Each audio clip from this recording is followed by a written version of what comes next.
Okay, so next time you're going through something, right? And emotion is taking over your mental space, your physical body, take a moment to take a deep breath, step back from the situation, and separate your emotions from facts. Separate your assumptions versus what you know. This has helped me lately because sometimes our emotions can make us act out of character. We can let the emotion drive us into an energy space that we really technically don't want to be in, but because we couldn't ground ourselves, we allow that emotion to run us, that we, end up there. And when you take the time to just first know that emotions, it's okay to have whatever emotion is coming up, okay? It's the matter of how you react to them. And when these emotions come up, these are indicators of what's truly going on internally and around you. So pay attention and, don't ignore it. Don't push them to the side. Don't run away from it. Really listen to your emotions. Let them speak to you. Understand why they're there and observe why they're there. Don't embody it and act out on it and react to it. Just step back and observe the emotion, right? From the previous video, you guys remember when I was just saying, like, step back, observe. Don't embody it, though, allowing you to just observe the emotion, you can pinpoint why it's even there, what it's trying to communicate to you, and why it's even present in your life right now, and what you have to do to move on so that you can get over this lesson or situation or experience, etc. And just remembering that tool of separating the emotions from facts is that whenever you're in your situation or whatever experience you're going through, state the facts of the situation, not what you assume, and not the emotional statement that you feel about the situation. Really, like, state the facts, and then separate that from how you feel about it.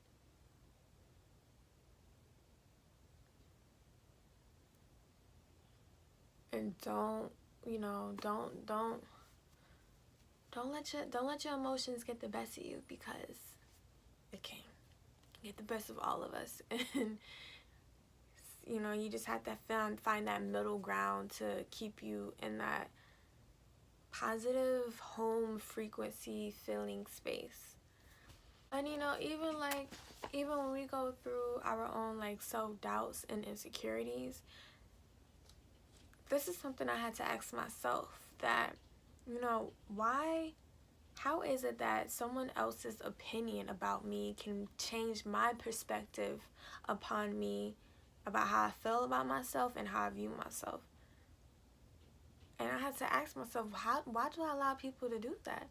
I don't intentionally be like, I'm gonna let you dictate me and let me and you tell me about myself, and I'm gonna I don't intentionally do that, but subconsciously I just been paying attention to patterns and triggers and things that just kind of disrupt my energy and how I get bothered. And I'm like, why does that occur? And I don't know, I'm still diving deep. I don't know what it is. I don't know if I'm just unintentionally always seeking approval from everybody, and if I don't get good opinions or something like that, I'm just really hard on myself, and I critique and criticize myself. I don't know, that's something I'm still digging deep to dive in, but that's something that an emotion came up. And instead of embodying that emotion and saying, oh my God, I'm this way, and just labeling that emotion, I dealt with the emotion, I observed the emotion, and I stood from a standpoint and separated from what I felt about this situation of, like, you know, of opinions and judgments and criticism, and compared to what do I know about myself, what's my truth, you know. And it sounds simple and it sounds like, oh duh, like who could forget that, but sometimes we can forget that going through just different things, and you know, the world is harsh. People can say really harsh things, so sometimes, you know, that strong uh wall that you built up sometimes can, like, you know, still get get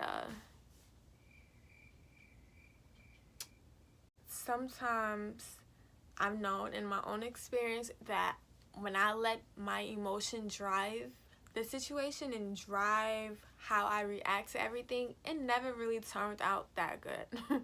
And it always brought me out of character, and it always made me analyze myself, like, come on, like, this is not even really you, because you couldn't, like, take a grip and control the situation and ground yourself.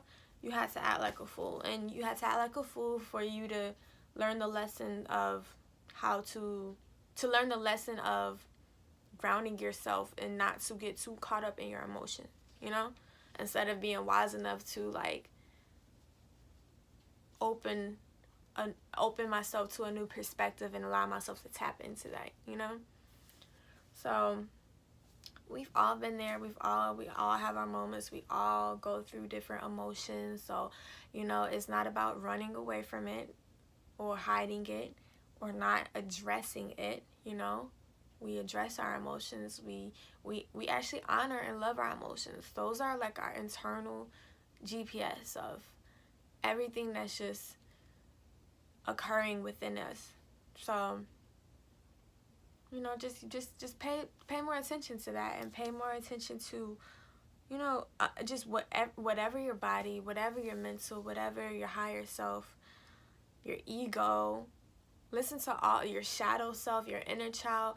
Listen to all different aspects of yourself, because they're all working simultaneously together, you know. So you want to keep all of them in check, keep all of them in balance.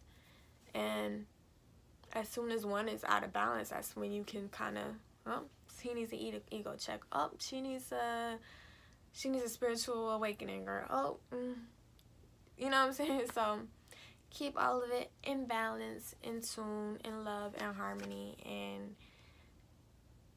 positivity can flow smoothly through that energy. Right now, I think it's just a good point it's just a good releasing and refreshing. Releasing and refreshing. And it's time to start picking up new habits and new ways of how we go about dealing with things. We can't keep getting caught up into this old paradigm way of thinking, being, and doing when we're trying to ascend to a new level.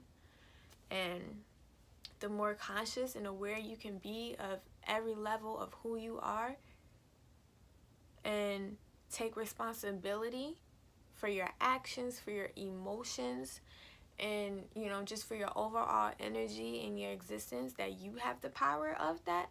And as soon as you give your power away,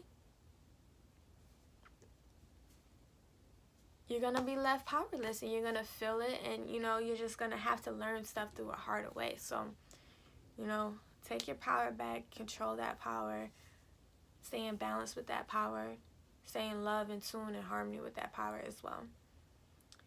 And that's pretty much it. I just really wanted to share that. So next time, you know, you're going through something, and, you know, you feel yourself about to explode with emotion, you feel yourself about to act out on an emotion, you feel yourself about to act out on rage. This even goes to just on a very, very, very lower side of it, that when you act out on your emotions, like maybe regret or guilt or disappointment or disgust or shame about yourself, and you choose to act out on that emotion by hurting yourself, only you can make that choice to help yourself and move forward into a better direction. And the only way you can do that is taking responsibility for your emotions and how you choose to react to those emotions. It's how if you want to take responsibility on what triggers those things and really like dissect and go to the root of why you feel this way about yourself, why you choose to let this emotion drive you, why you choose to not practice self-love due to an emotional state, you know. And this can get really serious, and this is a very, very touching topic. You know, I've been through stuff too as well, and just like, you know, just different ups and downs with like not loving myself properly and taking it out on different forms of punishment. And it's not okay. It's not okay, you guys. Like, we have to love ourselves. We only have ourselves. We came in this world by ourselves, and we will go out this world by ourselves. We are the only, like, it's you. You have to love yourself in this lifetime. And if you don't understand why you don't, what idea, what program, whose beliefs got thrown at you that you absorbed, that you're like that you now you've created your definition of who you are upon yourself. That makes sense, you know. We gotta take responsibilities for our emotions. Until we do that, we will always be a victim of our emotions. So this goes from the minor, littlest problem to the most biggest, deepest problem. Separate emotion from fact. Know that even if you feel a certain way at this moment, it's like that's how you set the emotion is that you may feel a certain way at this moment.